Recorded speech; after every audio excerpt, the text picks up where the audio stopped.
government or in the military who you think maybe might know something about this. Bring it up. See what happens. So he called me one day and he said, Tim, you're not going to believe it. He said, I was talking to, I have to be very careful here too. He said, I was talking to a certain individual who works for a senator. He's a staffer. I believe he's one of the chief of staff for the senator, or at the very least an advisor. And he's got a military background, special forces. And he said, I was sitting there, we're really good friends. He said, we're having a casual conversation, as we always do. And just in the midst of this conversation, I said, hey, what do you know about the Kandahar giant? And he said his face completely contorted. And he was no longer just, they were no longer just being happy and laughing. He became very stern. And he said, what have you gotten yourself into?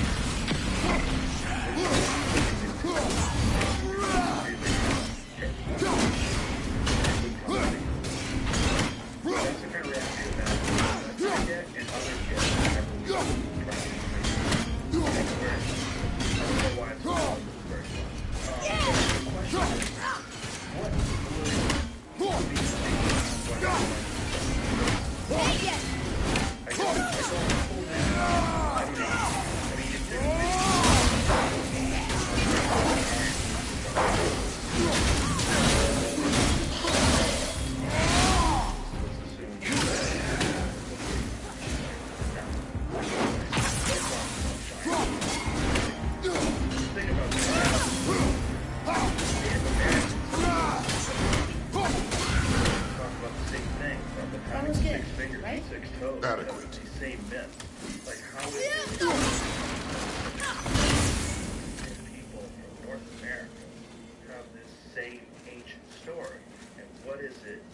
what is it in reference to? Like, why does that?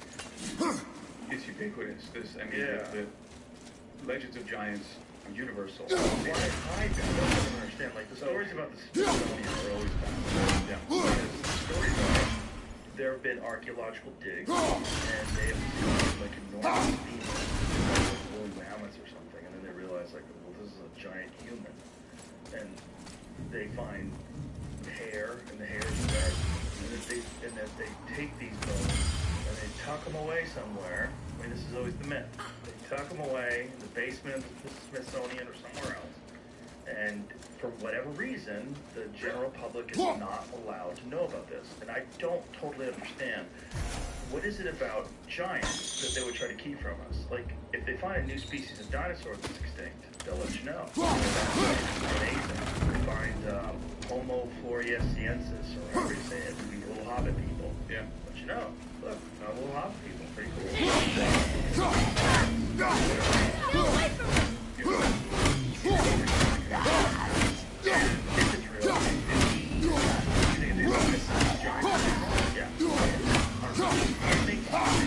Okay, so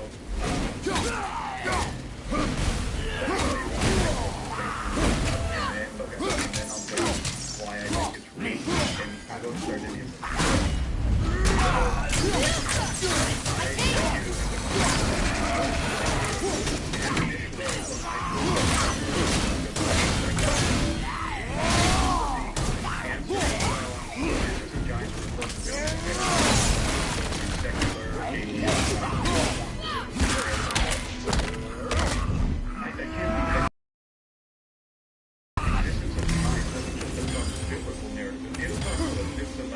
every ancient culture across the globe, right, including the Bible.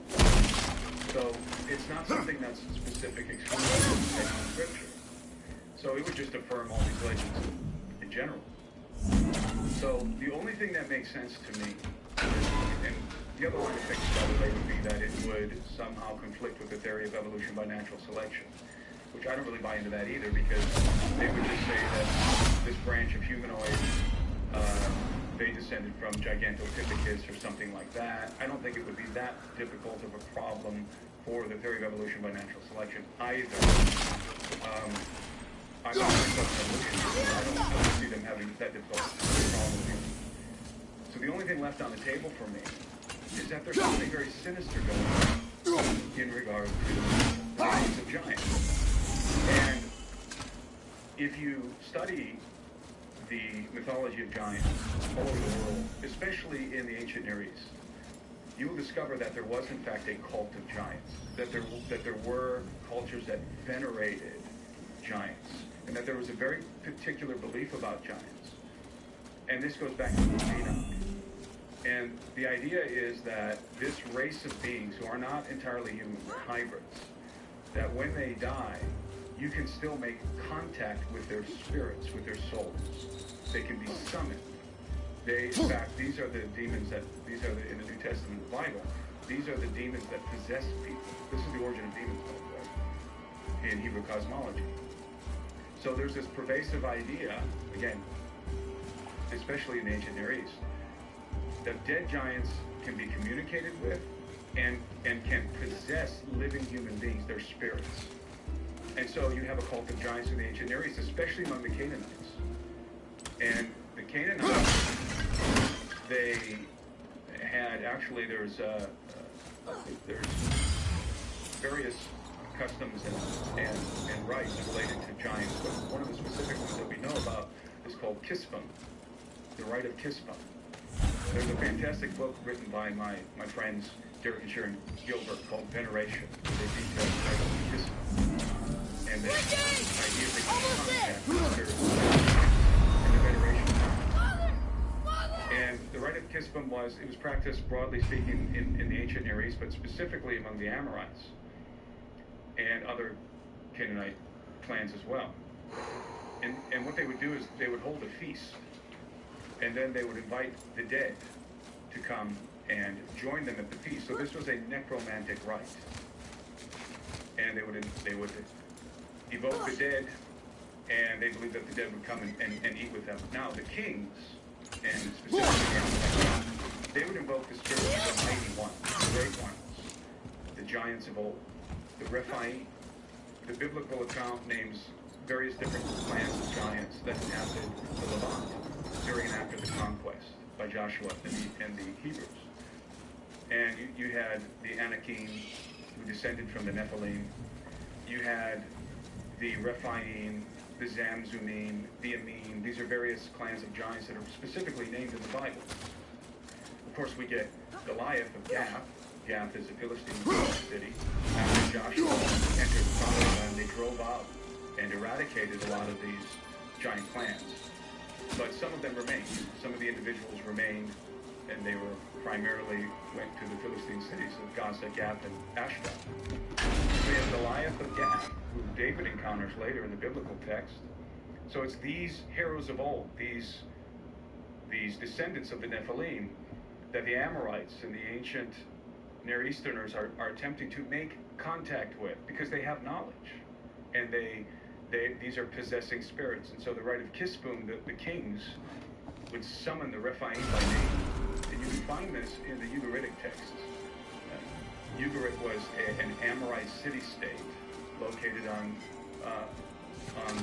the shore of the Mediterranean in what is today northern Syria, and they have uncovered documents where the Amorite kings are summoning, specifically by name, summoning dead giants, the Rephaim.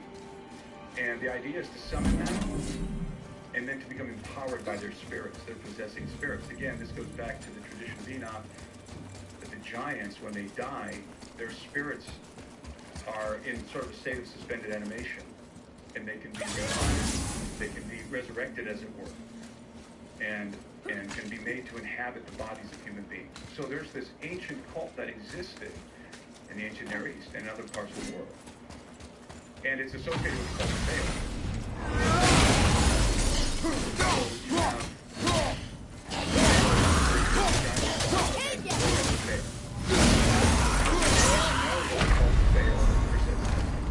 The Epstein Files.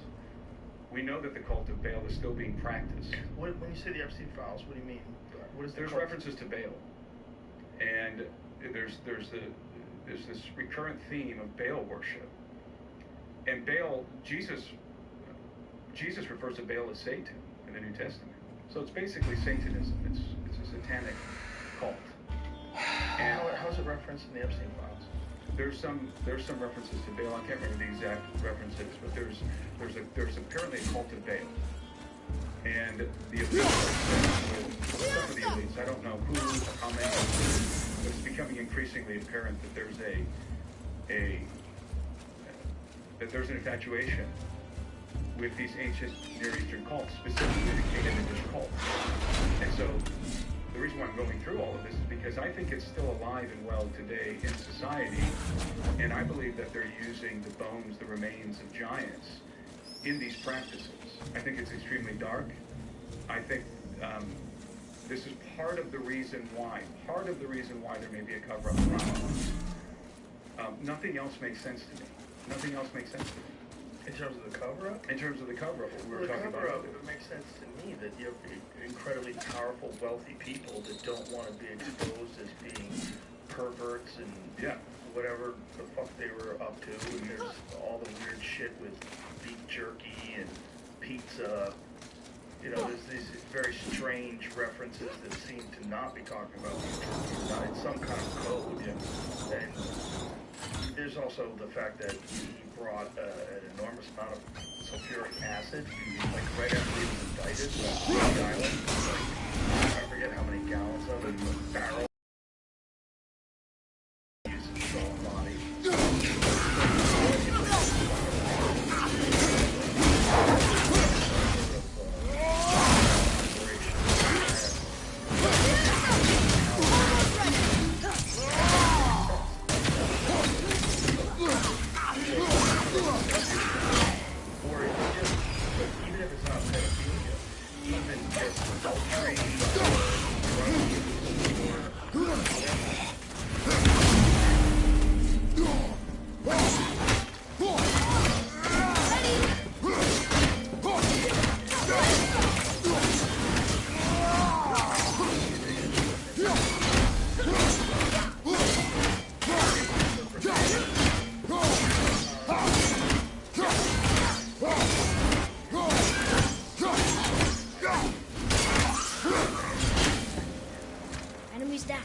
Yeah, I'm not sure exactly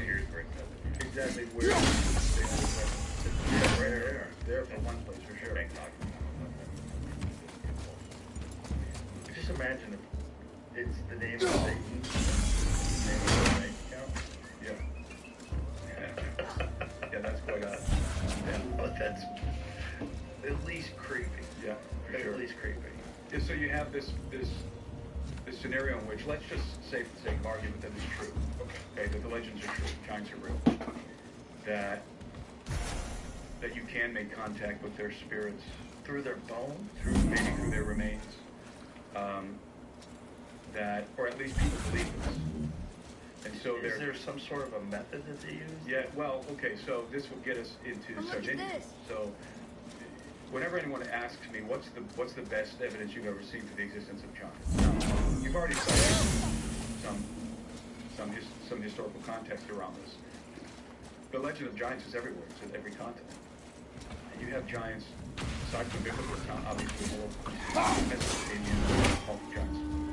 In the United States, during the era of the Smithsonian Gate, Smithsonian institution, giants, especially ones that are being discovered in the mountains here in the United States.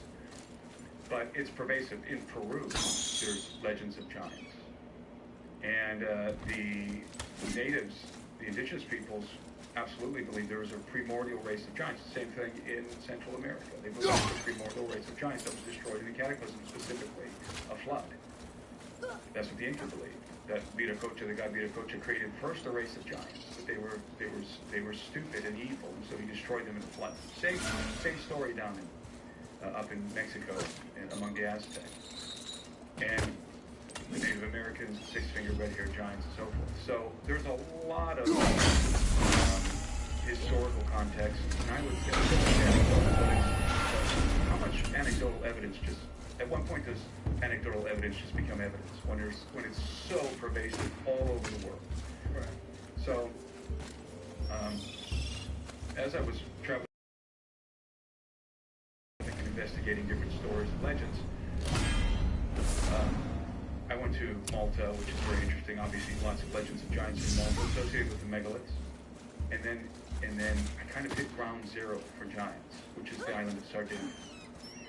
And the island of Sardinia is located west of Rome. It's part of Italy.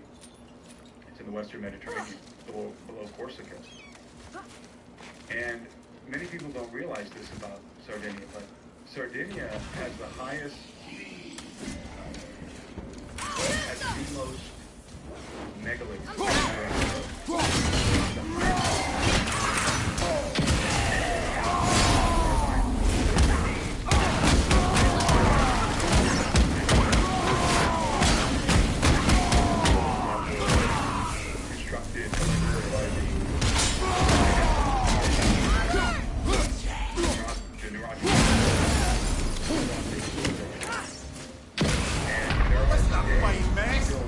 At least 7,000 of these things standing. You go to Sardinia and see 7,000 Nuraghi towers. There were at one time 10 to 30,000 of these megalithic towers. And some of these towers stood over 100 feet tall. Jamie, can we see some pictures of you? Yeah, how would he look? Nuraghi, Sardinia, Nuraghi. Nuraghi's I got 3 different They're things, there. so I guess this is it. Yeah, that's what it is. So, what is the timeline of this Nuragic? How do you say it? Nuragic? The Nuragic civilization is the Bronze Age. Yeah, the Bronze Age. So, what is that? 3,300 BC to about 1,200 BC. And that's what this stuff is from. And they say it was. They say that these were built in the Bronze Age. That's the conventional idea. And again, there's 7,000 of them on the island today. But there were up to, I've seen estimates up to 30,000, including a museum in Sardinia. And aside from these towers, they also have, these are, by the way, these are megalithic. So these are megalithic towers that are constructed in the Cyclopean style. And Cyclopean masonry, Cyclopean architecture, is the trademark of megaliths worldwide. And Cyclopean, this is the archaeological term for the technique. Cyclopean, referencing the great Cyclopes of Greek mythology, who were believed to be the inventors of tower building. And, you know, the builders, the offspring of the gods, who were the great builders and masons. That's the mythology. But the trademark of Cyclopean architecture is that these are large stones that are fitted together without the use of any binding agent, like mortar, without any kind of mortar. And you have exquisite examples of Cyclopean masonry in different parts of the earth, like in Peru, the walls of Sacsayhuaman.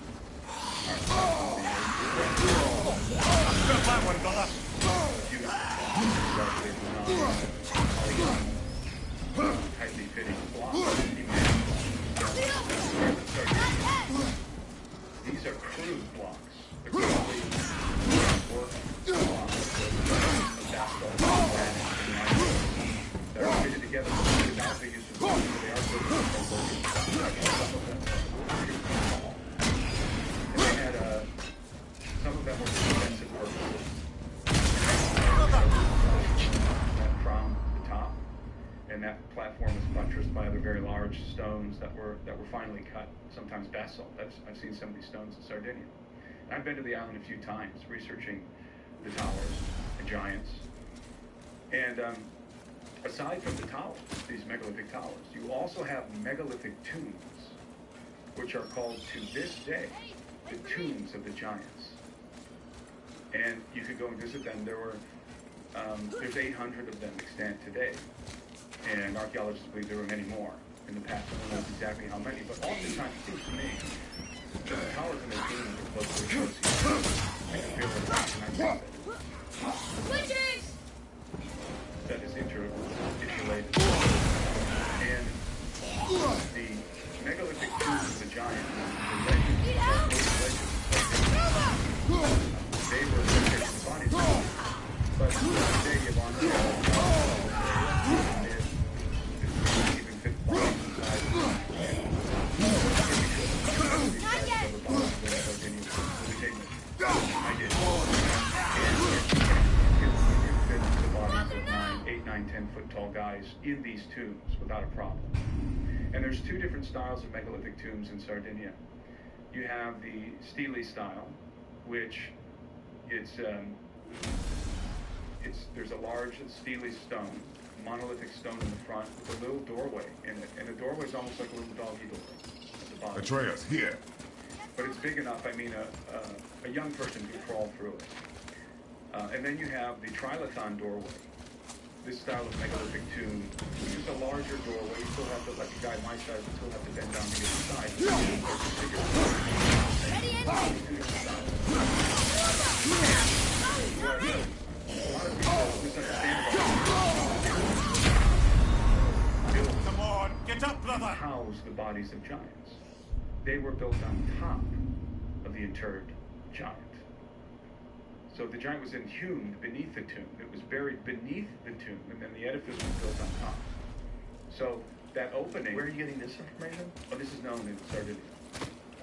I've spent a lot of time researching the Atreus, here. giants in Sardinia, talking to various experts. And who are these experts? Like local historians? Like what? Some of them, yeah. There's.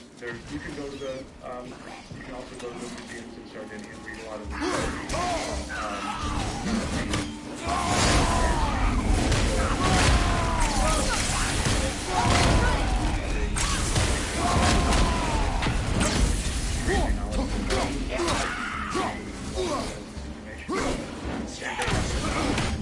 I'm set.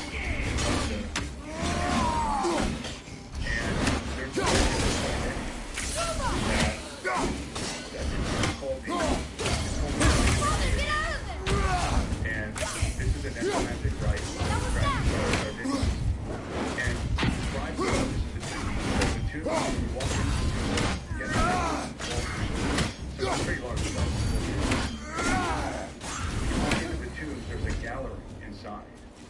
And the gallery is on the bottom. You could fit a body of a giant there, but that's beside the point because that's not the purpose of the tomb. The purpose of the tomb, of the gallery inside the tomb, is to accommodate a young person during a rite of passage. And during the Bronze Age, you're talking about boys 12, 14 years old, right, generally speaking. And they would go into the tomb alone, and they would be sealed in the tomb.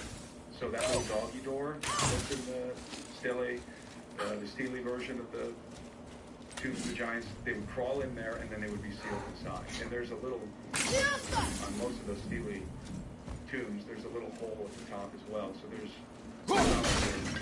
they're sealed in there, and they can't breathe or anything. No, they would go in there, and they would spend some days in the tomb alone. That's one of the doors of the steely monolithic stone. And they're all shaped the same. It's hard to tell because they've been disassembled. Many of them have been disassembled. But you can see there the trilithon. That's a trilithon tomb. That's something else. That's a well. But the tombs are all shaped. You can see down there. See the picture right below that one. There you go. See how the tombs are shaped? Yeah. Now, that's how all these tombs are shaped that way. This has to do with the rite of incubation. So the young person would go inside the gallery, they'd be sealed inside, the young boy, and the purpose of this was to incubate inside of the gallery in order to be empowered and energized by the spirit of the mighty one buried beneath the tomb. And again, according to legend, the mighty ones were giants. So I don't think it's coincidental that the tombs are actually shaped like a womb. If you look at that, the view of the tomb from above, originally when I was researching this in Sardinia, I thought it was shaped like a bull's head, which would be something like iconographic of Molech or something like that, Canaanitish. But I realized that actually this is shaped like a womb. The tomb looks like a womb. If you pull up a womb, you'll see what I mean. It looks like a womb, shaped like a womb. And this was to accommodate the rite of incubation. And so these young people, the idea is they're in there, they are communing, incubating in the presence of the dead hero, buried beneath. And they're absorbing their spirit, their prowess. And then the tomb is unsealed, and the young person emerges from the womb, as it were. It's like a new birth. They went in a boy, they're now coming out a man empowered by the spirit of their ancestral heroes. So These are called to this day the tombs of the giants. Now, you can say, well, that's just mythology. That's just Sardinian legend. The problem is, you can interview people, or at least you could, in times past, interview Sardinians all across the island who have themselves dug up the bones of giants, or encountered the bones of giants in some kind of in some context, usually around the towers, the Nuragi towers. I interviewed dozens of people in Sardinia, most of them elderly, who had themselves encountered the bones of giants in different contexts, or plowing in fields, or they pull up bones, or they would find the bones in the tombs, or whatever. And it's very easy to dismiss the whole thing as, well, they're just digging up megafauna, right? The bones of mastodons and giant sloths. The problem is some of these bones had jewelry. Some of them had Roman coins associated with them. Some of them had rings on the fingers and necklaces around the neck, the collar. And they would actually, most of these were old timers, because it's not really happening anymore in Sardinia. This is something that was happening in the 60s, 50s, 40s, 30s, and back. But especially between, like, post-World War II, when the island was undergoing a process of industrialization, and they were building new roads and digging for foundations and stuff, they were digging up the bones of giants. And there's a particular church called Santa Anastasia in Sardinia. And it's in the region of Saba. And I interviewed two gentlemen in Sardinia, who were officially employed by the municipality and by the University of Cagliari. Cagliari is the capital city of Sardinia. They were specifically employed to excavate the ruins, the Nuragic ruins, on the premises of the Church of Santa Anastasia. But if you go there, you'll see that even today you can see the remains of a Nuragic settlement there. There are Nuragic towers there. It's an archaeological site. And these two individuals, one of them, his name was Giuseppe, and the other's name was Roberto. And Giuseppe worked there from, I believe it was 1979 to 1981. And then Roberto worked there from 1982 to 1984. Both of these guys employed officially, in official capacity from the municipality of Sada, to do this excavation. And so they would be there. The protocol was you go and you excavate the ruins, and all the artifacts you find get put into the church. So all the artifacts went into the church of Santa Anastasia. You can see the church by the doors of Santa Anastasia in Sardinia. And all the bones put into the church. All the artifacts were put into the church. And among the artifacts that were being collected were the skeletons of giants. And not mastodons, not giant sloths. These guys, of course not, but these guys were very reluctant to talk to us. The one guy, Roberto, was very nervous. He said, we were told never to talk about this. This never happened. Again, this was back in the 80s. He didn't think anything of it. He wasn't told, go to Santa Anastasia and look for the bones of giants. He was just told to excavate the site. He was one of the excavators of Santa Anastasia. And the whole thing was being supervised by the municipality and the university. And he dug up, personally, he said he dug up the bodies, 2 bodies, 10-foot tall guys, full skeletons. And he laid them out these ones he laid out in the courtyard of the church. And he said he notified the people in Cagliari of the discovery, and what would happen is all the artifacts at night and take them all away. So they get there in the morning, all the artifacts are gone. He didn't know where they went. The other individual, Giuseppe, he also excavated giants from Santa Anastasia. Various artifacts related to the giants, gigantic plates, gigantic cups and goblets, chalices. They excavated a lot of different artifacts, rings and earrings and necklaces and all manner of artifacts. And he told me that he remembers a particular case in which he and his wife was helping on this particular day. They're excavating in the ruins, And they found a skull that was so large. The skulls were 3 to 4 times larger than ours.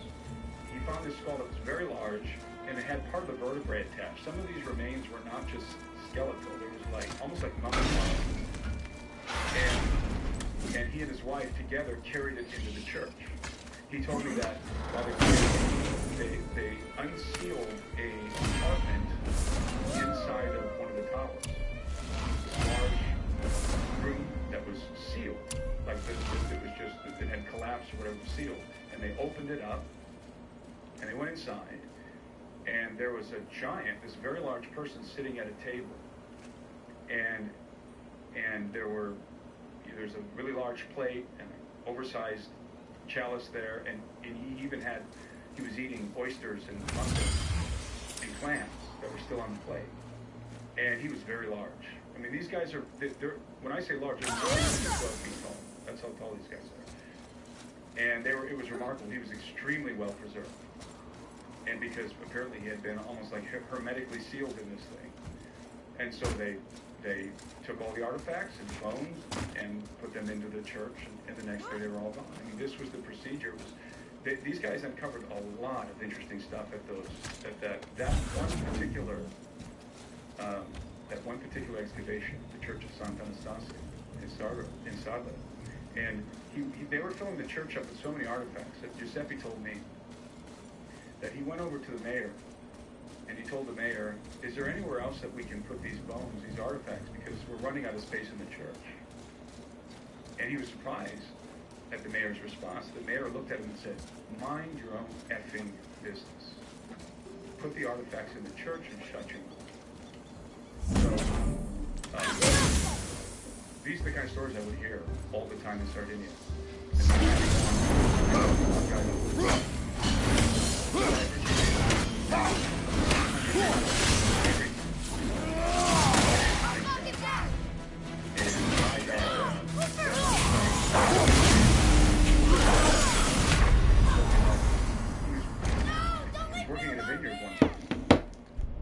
And they were excavating, they weren't excavating, they were tilling the soil to plant a vineyard.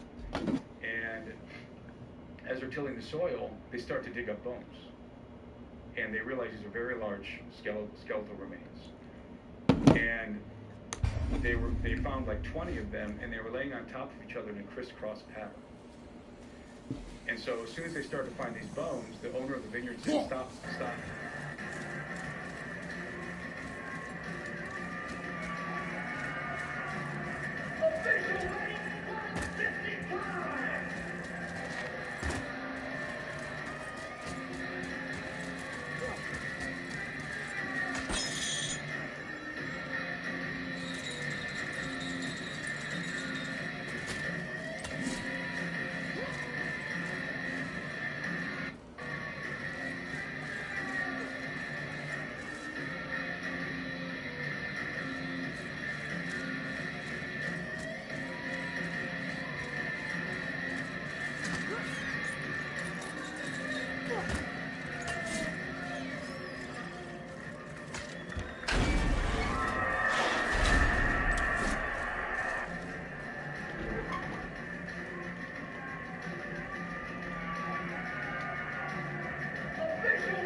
Notify the authorities.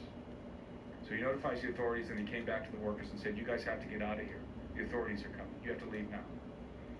And Sai said that everyone left, but he hid in the bushes until everyone had left, and he went back to work in the I field. see something down there. He said, "I needed the money, and I wanted to actually get paid for the day's wage." So I went back to work, and I kept tilling the field. And he said, all of a sudden, the owner of the field came back, and he said, "What are you doing here? I told you to leave."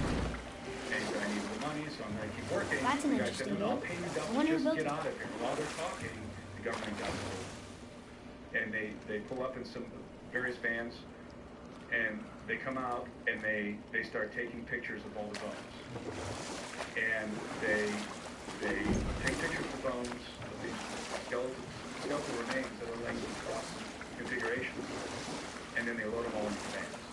And then they went up into the nearby Nurage, Nurage, which was a megalithic tower. And they were inside the Nurage looking at We can something, reach over here. taking pictures. And Sai said that they sealed up, like with cement, they sealed up this tunnel, this something inside them. And then they left. And I heard dozens of these things. These people have no reason to lie to me. You can just see the whole time.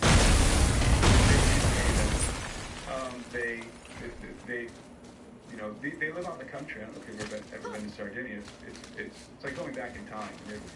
These are very simple people who live out in the country. But as I said earlier, the bones of these giants are being found with artifacts. Sorry to interrupt, but I'm looking at a story where they're talking about finding skeletons there. They're calling them skeletons. They're calling them giants. They're referring to statues. And Those are the giants that won't get Those are just statues. Those are the giants that won't get found. Yeah. Yeah, those are just statues. Yeah, those are in the museum there.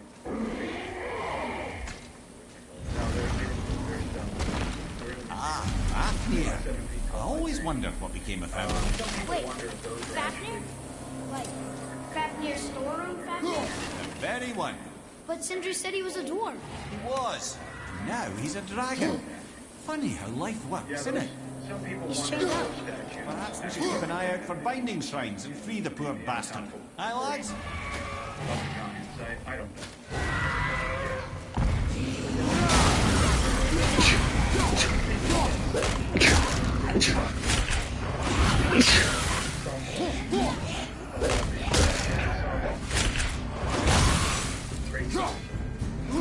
get a hold of someone.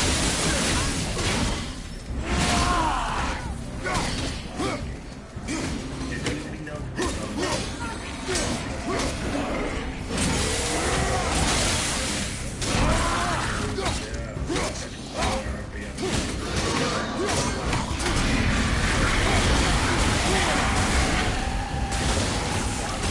In some cases, they complicated.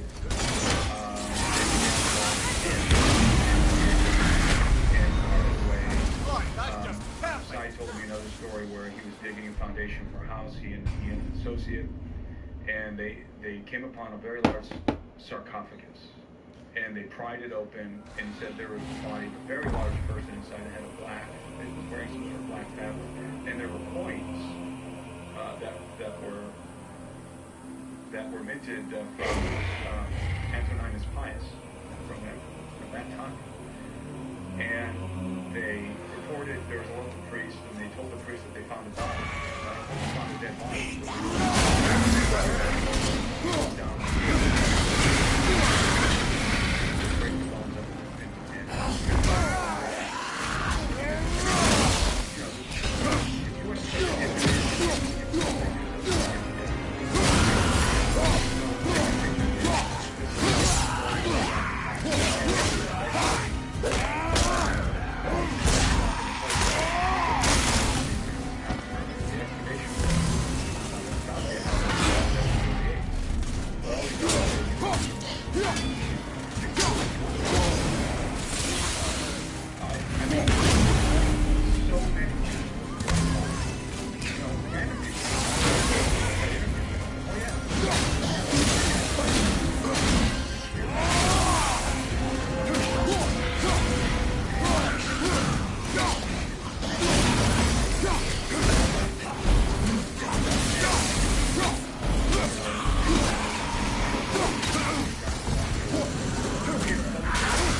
Mine.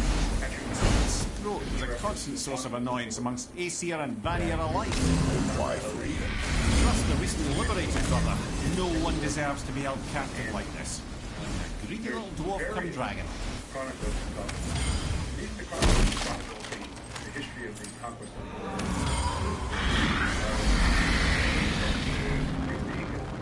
And they say that, you know, there was a race of giants, that there's giants came up the game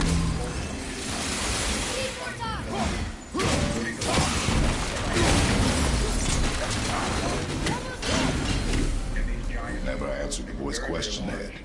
How did this dwarf become a dragon? I don't know for certain, though I'd wager his penchant for stealing magical artifacts had something to do with it. Must have stolen a trinket from the wrong Vanir goddess. Boy. They began to terrorize the local population. Okay. The That's one in the journal. they were eating all of the food. I mean, they have said that they consumed 50 times the amount of food as a regular sized person.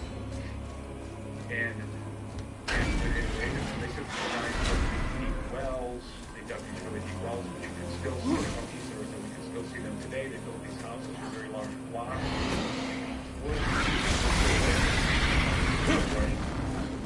Wood. In the 16th or 17th and 18th century.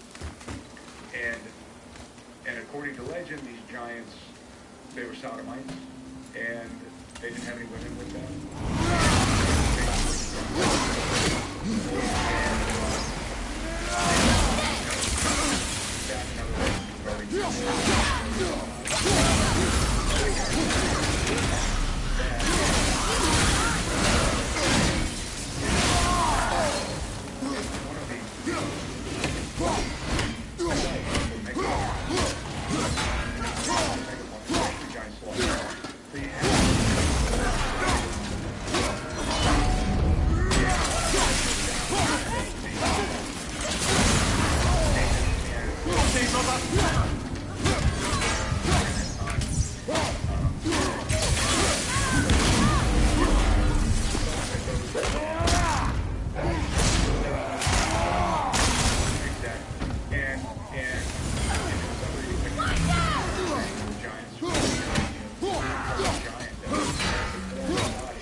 Santa Elena, until I realized that is like one of the best places in the world to find megafauna.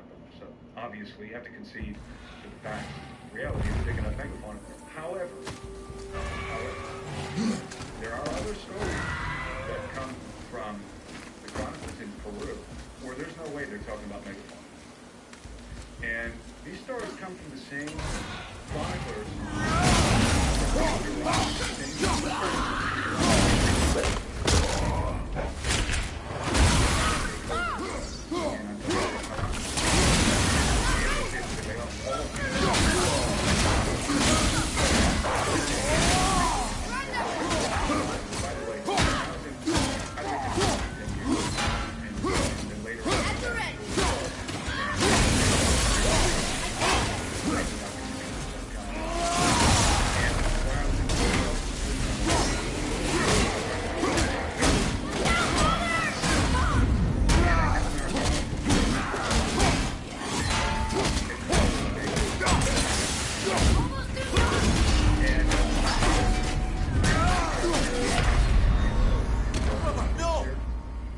Said, yeah, I think there's a couple of counts of giants. And I said, okay. He said, I don't think there's many, but I think there's a couple. Okay. Well, the next morning he comes walking into my hotel in the lobby, and he's got a big smile on his face, and he hands me a disc. And he said, after we talked, I went into the archives. They have access to the digital archives.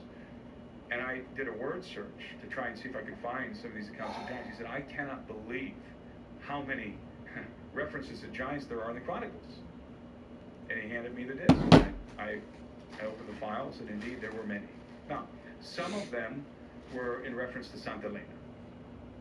But some of them were much more remarkable. For example, I'll give you one example. There was a Jesuit priest named Pablo Jose Arriaga who was going around Peru, and he wrote a book called The Extirpation of Idolatry in Peru. I think it was 1602. And he's going around Peru with which were called the visitadores, these were officials, they were clergymen that were dispatched to Peru who were extirpating idolatry. They were very famous, these visitadores, these official idolatry hunters, basically, because they were brutal. And what they would do is they would go with the priests into the villages, they would find out what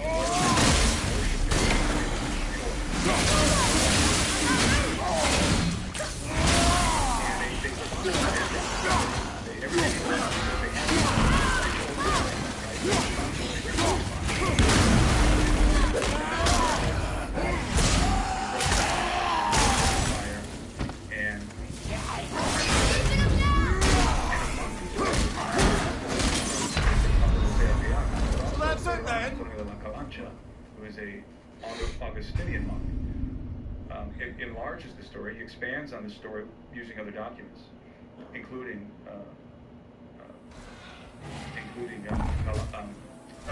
Arriaga's version. And the story goes that Arriaga and visitadores, they went into the village, and they inquired, what are you worshiping? Where are your gods? And the indigenous people of Peru, they and the one could be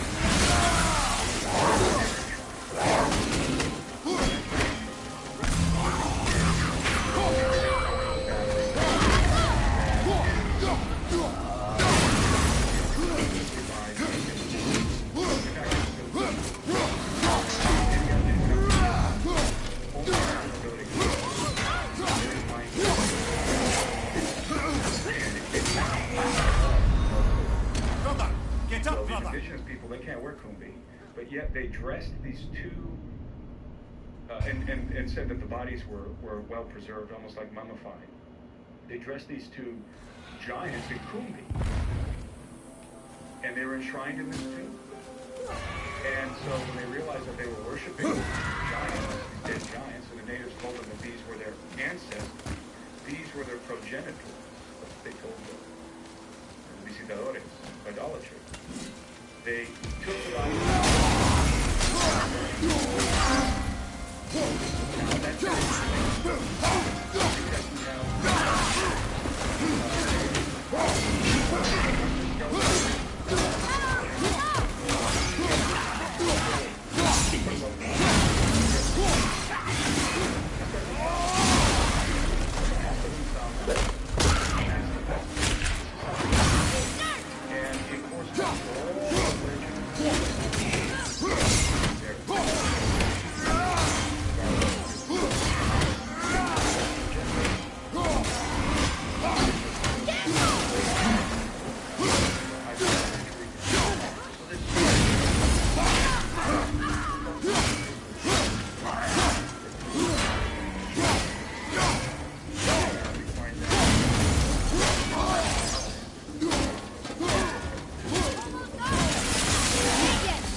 changed since we last crossed paths. I had legs.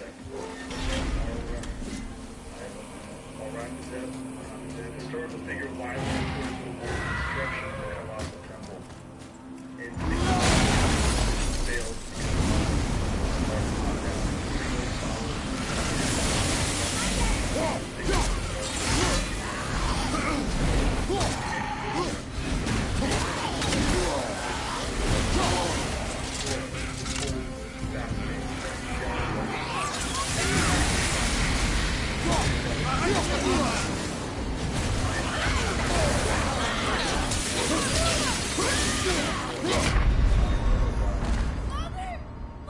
Catholic Church, but various agents of the Catholic Church would intentionally destroy these codexes. Could you imagine the information that was stored in those things? Well, how about the Library of Alexandria? Yeah. I mean, who knows what was in there? And they burnt that several times. Yeah. It's there's the historical accounts.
Is, of course, that these are wildly exaggerated and that the newspapers were engaging in hyperbole. And that's true to some extent. I have no problem with that. Some of them were hoaxes. Sure, some of them are hoaxes, and you know, these were the periodicals in the United States at the time were very competitive. What is that photo? Is that bullshit? That far left photo? Yeah, that's how. Now that far left one, that one was actually, that's a disputed one. Some people believe that one is in fact was proven a hoax. Other people think there might be a conspiracy that in fact it wasn't a hoax because it was actually on display for a while. I don't know. I don't think there's any way to know, but so many articles during that time discussing these astounding discoveries of the bones of giants and mountains. In fact, I don't know if you're aware, but even it appears that even Abraham Lincoln references this in some lecture notes. He was waxing poetically in some lecture notes about Niagara Falls. And he says in those notes, you can still read them today, you can pull them up and read them now, he says the eyes of that extinct species of giants whose bones fill the mountains of America have gazed upon Niagara as ours do now. Those are from Lincoln's lecture notes. Really? I believe it's 1845. The date of those notes. Oh, I gotta read that. Now, here's the contention, okay? This is interesting, because here's the contention. Okay. The contention is that he was talking about mastodons and mammoths, megafauna. Right. That's what people say, because he does mention mastodon and the mammoth later on in the lecture, in the speech. However, what they won't tell you is before he mentions that, he's in a biblical context. And he's talking about, he references Jesus and Moses and Adam right before he references the giants whose bones are found in the mountains of America. See? So the eyes of that species of extinct giants whose bones filled the mountains of America have gazed upon Niagara as ours do now, contemporary with the whole race of men. Older than the first man, Niagara is strong and fresh today as 10,000 years ago. the mammoth and mastodon, now so long dead, that fragments of their monstrous bones alone testify that they ever lived, have gazed on Niagara in that long, long time, never still for a single moment, never dried, never froze, never slept, never rested. That seems like he's talking about mastodon. Well, it very well. What, Jimmy? He very well could be mammoths. Well, look what he references before he gets to the giants: Christ and Moses. Where's that? And Adam. Still more, it calls up an indefinite past when Columbus first stopped his continent, when Christ suffered on the cross, and Moses led Israel through the Red Sea. Nay, even when Adam was made. As he's talking in a, Right. So here he's in First biblical came from the context. hand of his maker. Yeah, he's then in as now Niagara was roaring here, the eyes of that species of extinct giants whose bones filled the mounds of America. That's what's weird. Yeah, now the listen. bones filled the mounds of America. So here's the question: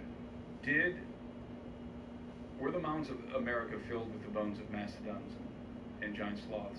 No, they weren't. Now, there have been some fragments of bones from mammoths and mastodons found in the mounds. That's true. They looked to be ritual pieces that people were buried with, that were used for ceremonial purposes or something like that. Maybe some of them were carved ornately, but like, people weren't digging up the skeletons of giant sloths and mastodons and mammoths in the mounds routinely. It was very rare. Right, but it seems like if you found dead giants in the mounds, that it would be more specific. You would talk about it more than just that. I don't know. I don't know either. The reference is ambiguous, so we're left to wonder, is he talking about dead giants in the biblical context, which he's clearly in a biblical context before he gets it, or is he talking about mastodons? And the issue is that there are giants in the Bible. And also that when he penned these lecture notes, there were newspaper articles circulating in the United States announcing the discovery of the bones of giants in the mounds. Right. So it's up for debate. I don't know the answer. There's got to be somebody who works at the Smithsonian that is sick of this. Yeah.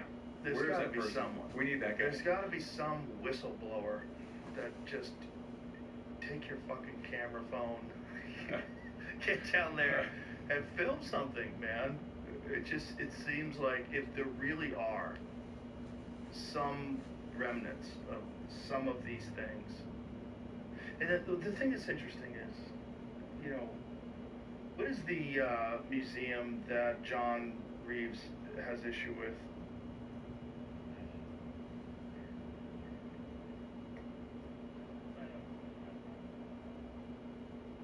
So my friend John Reeves, are you aware of him? He owns the Boneyard in Alaska. No. Okay. So this area of Alaska. John's a miner, and Museum of Natural History. So he's a miner, and he bought this land in Alaska, and they're doing gold mining, and they're blasting into the permafrost with hoses, and they have found an enormous amount of mammoths, cave bears, animals that weren't even supposed to be living in Alaska at the time, so now they have to like reformulate their idea of what the population of these lands were at this time, but also a layer of like dark carbon that indicates there was some sort of an event. All of this is sub 10,000 years ago. So he's finding, he has warehouses. Wow. And this is like fully, go to the Boneyard Instagram, please. He has warehouses of this stuff that he's pulled out of the ground. He won't let anyone take it because the Museum of Natural History has some of this stuff from the previous owners. They have tons of it, and they would not release it to him, even though it's his property. So this is, he's finding enormous mastodon skeletons, mammoth tusks. They find tons of them, tons. He has warehouses. He built a scientific research facility there. And he's like, people can come here and study it, but I'm not letting any. Post Malone was there. Shout out to Post. Mastodon teeth and bones. He actually gave me this. This is a mammoth tooth that they take some of these things and they carve artwork into them, which to me, very cool. The artwork is kind of fucked. It's kind of weird that they do that because it's. But this is yes. Like a petrified It's a moral. mastodon tooth? A molar rather. Wow. That is cool. Yeah. Amazing. Yeah, so this is all from his property. Well, So, I mean... But why? Why is there such a distribution of megafauna bones there? His belief is that there was some sort of a mass extinction event that happened whatever year it was, that coincides with the Younger Dryas impact theory. And when circa 11,000 BC. Yeah, and when he's had some of these things tested and dated, they're around this time. And he thinks that there was some sort of a mass extinction event, and the flooding led them all to be washed away into this one very particular area, because it's a deep concentration of these bones. Too many that seem to have died around the same time and all preserved. So it seems like, because they're preserved in the permafrost, that this is something that happened. It's this enormous event. The bodies are washed down into this one area, and because of the landscape, the contours of the land. And it's not a big place. I think it's 4 to 6 acres. He's pulling most of these things out of. And there's several other places that he's now finding things in as well. You know, I find really fascinating the specimens that they find, mammoth and mastodon, that are frozen solid, chewing food. Yeah, with broken legs sometimes. Right, yeah. Where it's Broken like hip, there's right. some sort of an impact, some massive shockwave that kills them all instantly. Yeah, and instantly freezes them. Yeah. And I think one of the hypotheses that I've heard is that, you had, referencing the Younger Dryas impact event, you had potentially a comet or comets that were ripping through the atmosphere at such high rates of speed that they were pulling in the vacuum of space, that sub-zero temperature air, and like blasting it down on the Earth. Yes. And that air was so cold it would instantly freeze whatever was in its path. As these comets breaking through the atmosphere. I don't know if that's true, but it's very difficult to explain how you can flash freeze something like that. Right. And then in other parts of the Earth, you have apparent biomass burning. So you have mastodons over here freezing, right, solid. You have other megafauna over here that were clearly swept up in a flood. You have other megafauna and other kinds of extinct plants and stuff that have evidence of burning, biomass burning. So it's like some sort of absolutely unimaginable cataclysm that struck planet Earth at some time, circa 11,000 BC. And it seems like there's a lot of physical evidence in terms of iridium and soil samples. Yeah. It's very common in space, very rare on Earth. The layers of iridium, and then the dark carbon, the layers of burnt material. It seems there was incredible fires. So we were probably hit by asteroids. They also find that nuclear glass, the same stuff that they found during the Trinity explosion. Yep. They find little particles of that everywhere that seems to indicate a huge impact that happened. And this is what Randall Carlson also believes, the same timeline, was what caused the melting of the ice layer over North America and created the Great Lakes. Yeah. It caused the massive flooding and the land features that you see from space. If you look down from satellite imagery, it clearly looks like there's just immense amounts of water that washed over the land. Mm-hmm. Yeah, and Randall talks a lot about the impact of those comets on the ice sheets. The Laurentide ice sheet, for example, 2 miles thick. Yeah. What happens when you slam a comet into a 2-mile thick ice sheet? Right, a comet the size of a city. Yeah, you superheat it. Then you have all the ejecta coming off of it, and landing in force, igniting the force. And of course, if you have advanced civilizations at the time, which I believe they did, you have a mass extinction event. Everything is annihilated. Nothing left. It's a few people survive somewhere in the world, and it takes thousands of years to advance that civilization. Especially the civilizations living in coastal areas, banks of rivers, where a lot of civilizations are. Right. They're gone. Right. I mean, they're gone. They're gone. And not only that, the level of the ocean rises significantly. Yeah. And that's all documented fact, historically accepted. Everyone, geologists, archaeologists, everyone accepts that. Yeah. This is something that happened. And that the ice sheets in North America were 1 mile, 2 miles high. 3/4 of the entire continent covered with ice. Yes. And recently, in terms of like the Earth, if you're going back 11,000, 12,000 years ago, that's not a long time ago. And this whole thing covered in ice. And then you also have the almost instantaneous extinction of 65% of all North American megafauna, which is kind of crazy. Yeah. Kind of crazy. Which, like, what caused that? Yeah, which some anthropologists still maintain today that's because the indigenous people killed them. Yeah, they hunted them into extinction. That's cute. It's absolutely absurd. With atlatls. It's absolutely absurd. Spears and atlatls. Yeah. I mean, we don't even know if they had bows and arrows yet. Right. It's just crazy. Clearly something catastrophic happened. Yeah, in the relatively recent past. Yes. And this is, as I said, it's the same with giants. You know, you have this ubiquitous testimony about giants. Well, concurrent with that, you have this ubiquitous testimony about cataclysm.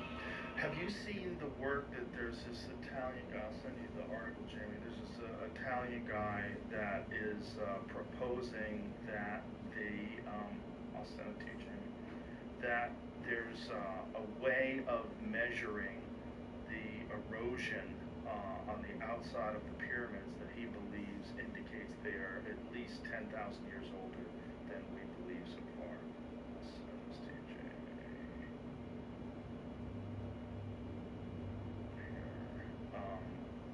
But this is, obviously disputed. But they're 10,000 years old. Super controversial, at least. He's talking about the erosion on the granite, and that there's, by studying erosion and by studying the timeline of erosion, and this is something that Ben Van Kerkhove has talked about. When you look at the older, non-updated versions of some of the sites in Egypt, where it's clear that there was original stone, and there was stone that was built on top of that. Okay, here's the article. So the heading of the article, please. So it says, could the Great Pyramid be far older than we thought? A new study says yes. And if you go to it down there, what it's saying is, so this is from January of 2026. Go up a little bit, right there, make it bigger. A paper released in January 2026, Italian engineer Alberto Donini presents an unconventional dating approach known as the relative erosion method, which he argues may challenge the long-accepted chronology placing the construction of the Pyramid of Khufu around 2560 BC. According to Donini's calculations, erosion patterns at the pyramid's base could suggest a construction date tens of thousands of years earlier, potentially as far back as the late Paleolithic period. The claim, if substantiated, would have far-reaching implications for the history of ancient Egypt and early civilization, yet it also raises immediate questions about methodology, assumptions, and how such results can be interpreted within archaeological science. Well, I don't think archaeology is a science. I think what archaeology is they're looking at stuff and they're guessing and they're using science, and then they have timelines that they establish that they're very reluctant to let go. Yeah. And we've seen this with the dating of Göbekli Tepe. We've seen this with the erosion around the Temple of the Sphinx. They're very reluctant. While simultaneously disregarding the ubiquitous testimony of our ancient antecedents, who say that their ancestors were far greater than them. Look at this right here. Other points yield far higher values. Several measurements suggest erosion equivalent to 20,000 to more than 40,000 years of exposure, while the arithmetic mean of all 12 points produces a result of approximately 24,900 years before present, corresponding to roughly 22,900 BC. I mean, holy shit, if that's accurate. Yes. And then you have also Filippo Biondi's work, where they're looking at radiotomography below the pyramids, and they have these structures that go 1.2 kilometers down into the earth. Yeah. Did you see did an interview on, I made an appearance on Piers Morgan's show, and Piers had on Hawi Zawas. And I didn't know that I was going to be interacting with Hawi Zawas. Zahi Hawass. The other way around. I didn't know that I was going to be interacting with him. I was just told that they wanted me to come on and talk about pyramids and stuff. But then Pierce loves to scramble. Yeah, he loves to squabble. So he set me up like, here's your opportunity to say whatever you want. You know, it's me and Jimmy Corsetti. Here's your opportunity to ask Zahi whatever you want. And I'm thinking to myself, I don't really have anything to ask this guy. But then it occurred to me, I actually have, me and my team are in possession of some state-of-the-art ground-penetrating radar technology that we use to great effect in Peru. And so I'm thinking about this discovery, these alleged megastructures under the pyramids, and I'm thinking, you know, it wouldn't be that difficult. You don't have to detect them all the way down. You just have to verify that there's something there, right? And so I posited this to Zahi, and you know, I told him, look, I've got this equipment. Would you facilitate us coming down there? And it operates off of a drone platform, so you don't have to drag it. You can fly it around the pyramid. You don't have to touch the pyramid. You just fly it around in the vicinity of the pyramid and see if you can detect something. I mean, you would do no injury to any artifacts there. And he seemed like he was very open to the idea, you know, on camera, and said that, basically told Piers, get your people in contact with him so that, you know, give him my information so I can reach out to him. Of course, that never happened. So it would not be that difficult to verify that. And that's why I'm wondering why you don't have to dig. Right, why wouldn't you want as much exploration at the most spectacular site that human beings have ever erected on the face of the earth that has a very controversial timeline?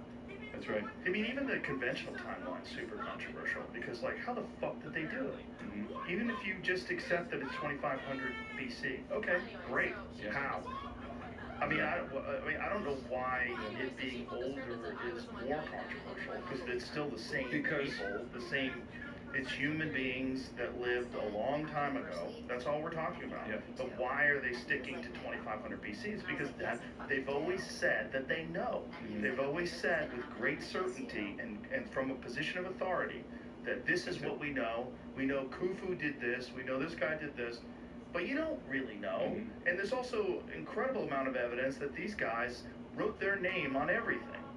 When they were in power, they liked to put their names on everything. Or recarve the head of the Sphinx. Yeah, well, that's definitely true. Yeah. It's definitely different. There's some controversy about that as well, because there's layers of stone that have different gradients, like different hardness. And they're different types of stone. And the face, the controversy is that the face is like a harder stone, and it wouldn't erode as quickly. The problem with that is, like, the stuff that's eroded for a long period in history was covered in sand. Mm-hmm. We know that for a fact. So there was no erosion going on during that period of time, yet it's massively more eroded than the face. Well, I think that one of the fundamental problems that we have as modern Westerners looking at this stuff is we have an inversion of the timeline of history. When we look at the timeline of history, we generally view our antecedents as like cavemen. Yes. These are very ignorant people. They're basically, you know, chimpanzees with better brains. And as we progress through the timeline of history, we're becoming increasingly more intelligent, increasingly more capable of building and of building these monuments and technology and so forth. So we see ourselves as the pinnacle of the human species. Like, we're the smartest, we're the greatest. That's not the way that the ancients viewed the antediluvian world. That's not the way that they viewed their antecedents. They see for them it was the inverse. For them, they were always trying to recover the glory of the people that had come before them, the majesty of the civilization that had come before them. So when they look back down the timeline of history, they're the dummies. And the further you go back, the more extraordinary people are. Because they were closer to it, right? And they all have a myth of the flood. Yes, and the antediluvian world in general. You know, so, and they lived in a timeline that was closer to that and more accepted, because they probably had a knowledge, an understanding, at least the earliest ones, that they didn't make this, and so they probably passed that down. Yeah, well, I think they inherited traditions from their ancestors about these things. You know, I mean, you have this idea of a golden age among the ancients. Golden age meaning there was a time on Earth. The Greeks coined that particular phrase, the golden age. The ancient Egyptians called it Septepi, the first time. There's a time on Earth when the gods descended to the earth and cohabited with human species, and to some extent commingled with the human species. And that it was during this time that knowledge was transferred, and that great cities were built. This is, of course, this is where the myth of Atlantis falls into this category. And then their world was suddenly and catastrophically destroyed. And what we've been doing since that destruction, in the mind of the ancients, what they've been doing since that destruction was attempting to rebuild, to rediscover the lost knowledge from that age, to recover it, and to try and emulate their superior ancestors. That's what you see everywhere around the world. Doesn't matter if you're in Egypt or if you're in Peru, you see the same sort of thing. The same thing applies, by the way, to the megaliths in Peru. I don't know if have you been to Peru? Some of the most astounding megaliths that you'll see anywhere in the world. I referenced earlier the walls of Sacsayhuaman. Absolutely phenomenal Cyclopean architecture. And of course, the construction of those walls is attributed to the Inca. So if you ask archaeologists in Peru who built Sacsayhuaman, who built Machu Picchu, who built Ollantaytambo, it's always going to be the same answer: the Inca. The Inca built it. Now, the problem is there's no record of the Inca building those walls. And if you ask the ancient Quechua people, if you ask the Quechua people, the Quechua people who continue in their ancient tradition, the ones who are there today, and they still wear their typical vestments and they still speak Quechua. If you talk to them and you ask them who built the walls of Sacsayhuaman, specifically Sacsayhuaman, they'll tell you a race of giants.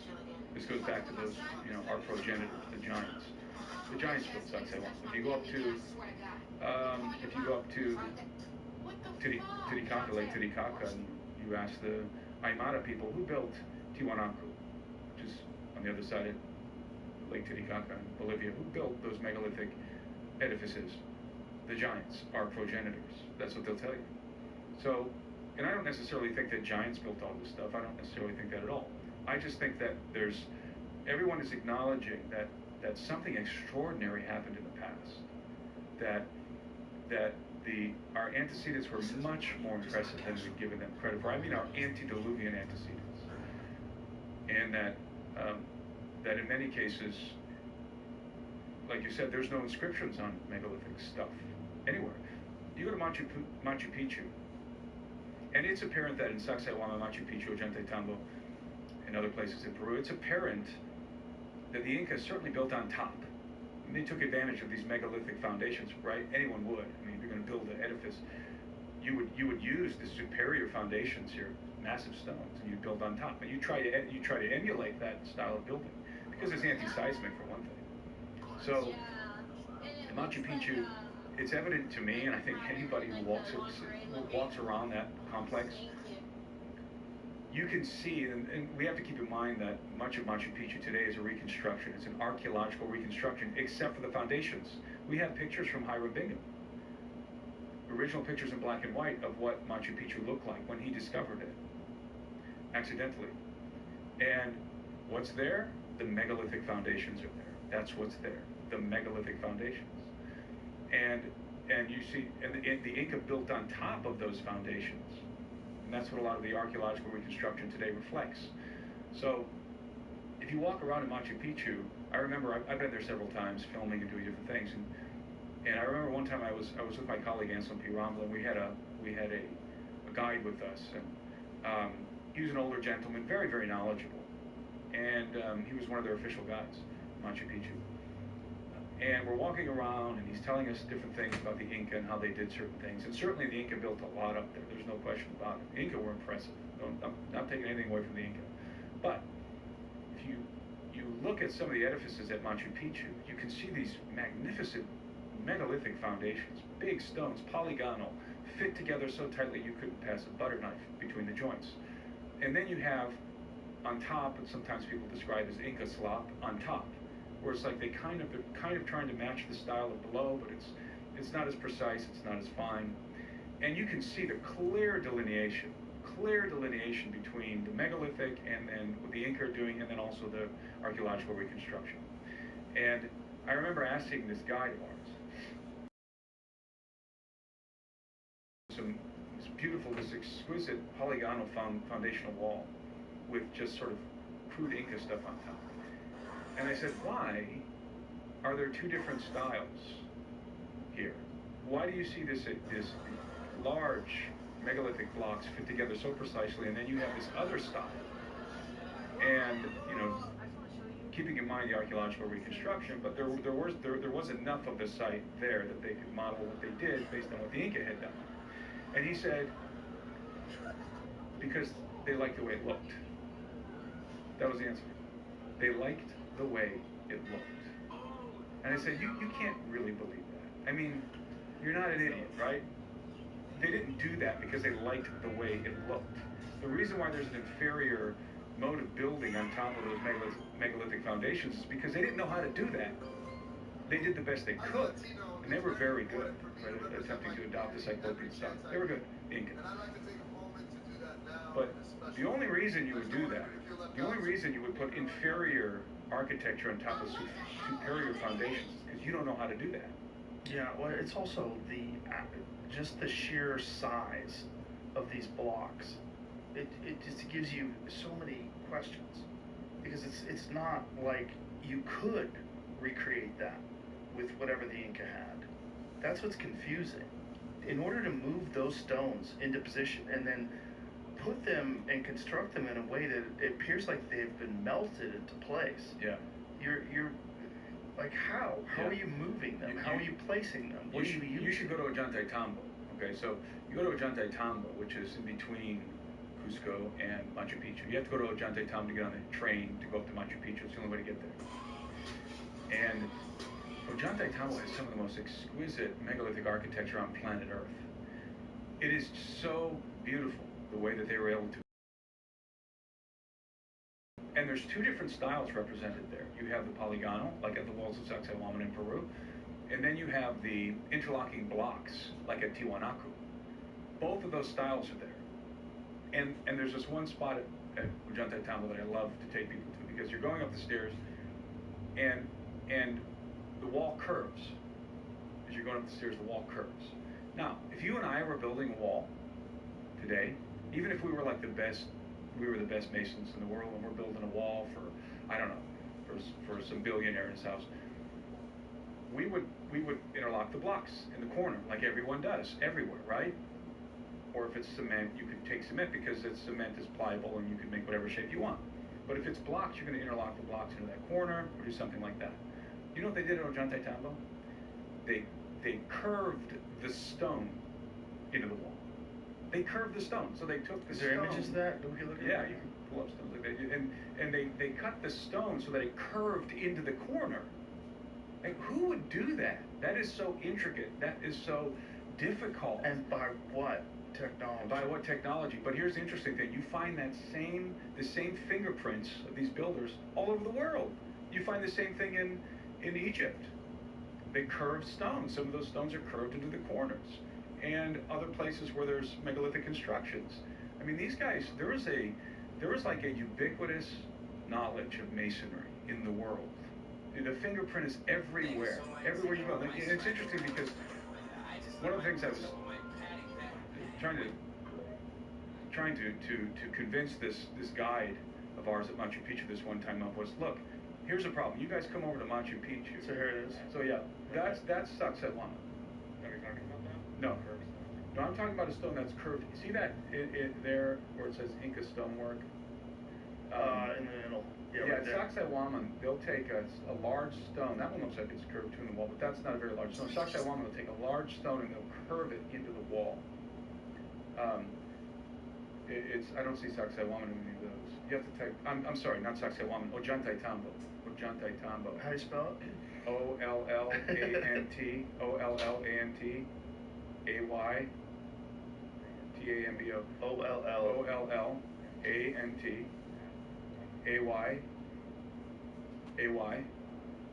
TAMBO. Whoa. That's Ollantaytambo. And I'm looking for that curved. What is the nubs? What are the nubs? I don't know. There's another fingerprint of this all over the architecture world. everywhere. No one really knows. I mean, there's a lot of interesting theories out there, but I think at the end of the day, nobody has any idea what the heck those nubs are. Those things are so spectacular. Look at the wall. Look at the wall right there at Ollantaytambo. You make that Look large. how exquisite that is. That's nuts. I mean, it is just absolutely astonishing. And the weight of these things. Yeah. And the fact that they're carved and placed in a way that would absorb the energy of earthquakes. Yes, they're anti-seismic. Yeah. They're anti-seismic. That's why they do it that way. Which is Now, I want you to think incredible about technology. this. Think about this, okay? So, Just you the are precision. with Francisco Pizarro. You're a conquistador in the 1533 or 1532 or 1534, I can't remember exactly when you landed. And you're walking through Peru. And you see this. You see this kind of architecture as you're conquering Peru. You overthrow the Inca, and then you go to build, which they did. They overthrew the Inca. The capital city of Cusco. They go to build their cathedrals. They built lots of cathedrals and palaces for themselves, right? So you have the Inca palaces and cathedrals. They took the blocks from Sacsayhuaman. They took the upper layer blocks and they used them to build their cathedral. Okay, there's a couple cathedrals downtown Cusco that were built with the blocks from Sacsayhuaman. They didn't build it like that. They didn't build their cathedrals like that. They took those blocks and they just put them together with mortar like they do in Europe. So here's a question that I always ask people who think that, the Inca were doing that. If you were an architect at that time, why in the world wouldn't you have forced the Inca to teach you that style? Right. So that you could build your cathedral. I mean, you would be the greatest architect in the world, right? Right. You could build the most magnificent cathedrals in the world in the Cyclopean style if you understood how they did it. So if the Inca were the ones who built it, why didn't they force the Inca to teach them how to build it? Just look at that. That is so crazy. It's really sanded down, right? Well, those are in the process. That's Ollantaytambo. That's the Temple of the Sun at the summit. And the faces of it look so smooth. That's Ollantaytambo, and this was in the process of being constructed at the top when it halted. You can see the blocks there. Those blocks that you're just looking at were So something happened. Yes, those blocks are in the process of being transported, and they were being worked right there. They were being prepped to be incorporated into the walls, and it just halted. And the conventional explanation is that it halted because the Spanish arrived. That's what halted the work. But I think what halted the work was cataclysm. Personally, I think that's what halted the work. Something like a Younger Dryas impact. What's that, Jimmy? See, right here, it looks like the face of the wall, like it looks like it's all uniform and fits together, right? But if that right here is part of the there's wall, filler in the backing. then that's like... Yeah, they have filler in the backing. Like some of them... facade.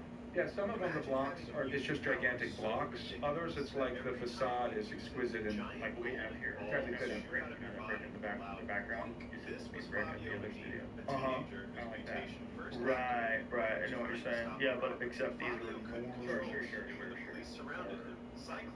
Yeah, I mean... So, there is a point of the guy standing. There's a picture of the guy standing in the corner. There's a guy standing in the corner that I was referencing earlier.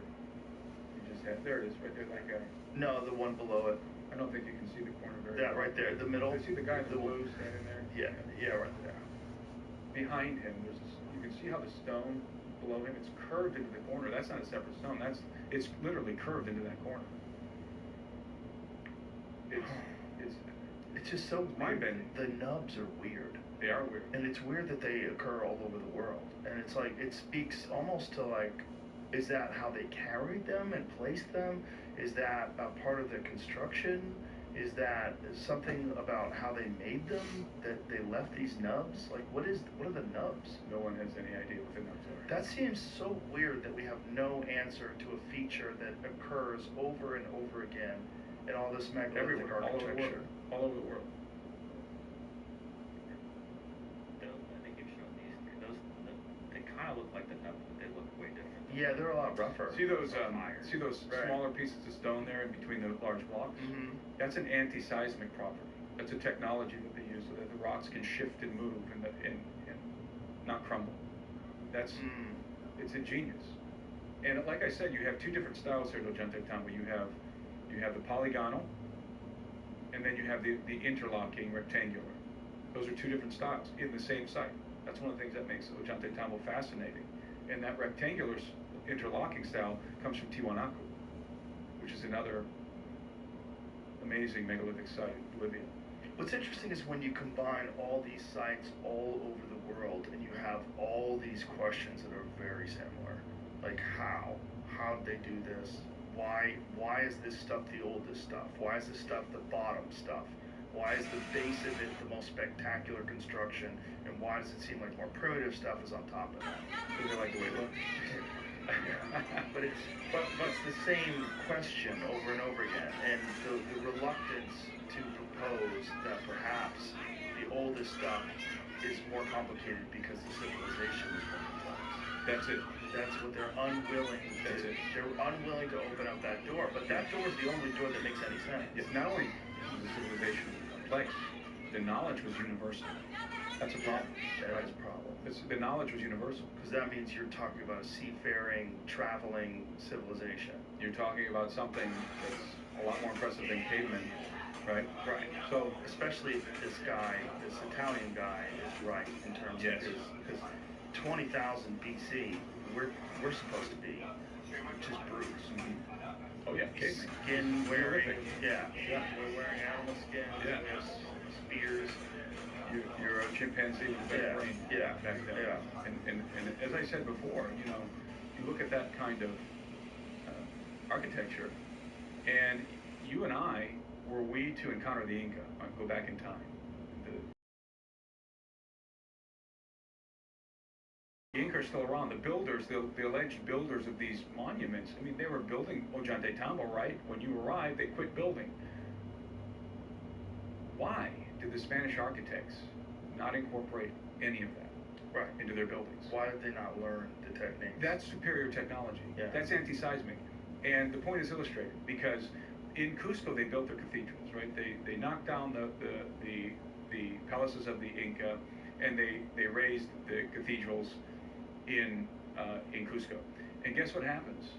You get a big earthquake, the cathedrals crumble to the ground, except for their megalithic foundations, which remain unmoved. Earthquake comes, cathedrals fall, the walls of Sacsayhuaman stand. And it's happened various times throughout history.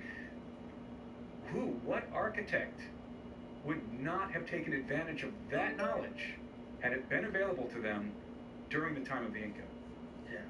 I mean, like I said, you could build the most magnificent cathedrals on planet Earth, and you could make the Inca build it for you. And now you can say that the Inca would have refused to pass this knowledge on. Okay, maybe. I mean, there was a society within the Inca. They were taught by the Grandes Almautas, they called them, who were the great teachers of the Inca nobility and the keepers of the secrets and so forth. The Inca didn't even have a written language. They used quipus. Quipus it's a system of ropes and knots, of string and knots. They didn't even have a written language. So it's absolutely extraordinary, and nobody can give me an adequate explanation as to why such amazing knowledge is just forgotten. Wow. I mean, would we forget how to build computers? No. So why would we just forget how to build megaliths? Why? That's not something you forget. These things don't fall down in earthquakes. That's something you pass on carefully from one generation to the next, unless, like our ancient antecedents tell us, there was a cataclysm that rocked the earth and eliminated the civilizations that were inhabiting the earth. That's, to me, that's the best explanation. Well, it's certainly the most logical explanation if you weren't attached to a timeline. If you didn't have this timeline that these archaeologists insist upon, then you would say, okay, clearly we know that a cataclysm occurred. Clearly we know the Younger Dryas impact theory is accepted, and especially now. So, becoming more so per time. More likely, much more likely that there was something going on that we don't totally understand tens of thousands of years ago. Yeah, I mean, I think we would do very well to listen, to take serious the myths and legends. Well, it's also weird that, like, the Aztecs, like, I used to think that the Aztecs created those temples and those pyramids. And then I found out fairly recently that they never even claimed to.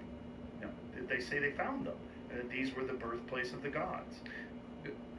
Yes. See, that's what I was going to say about Machu Picchu. So, you know what the name of Machu Picchu is? Not Machu Picchu. In Quechua, it's Ijampu.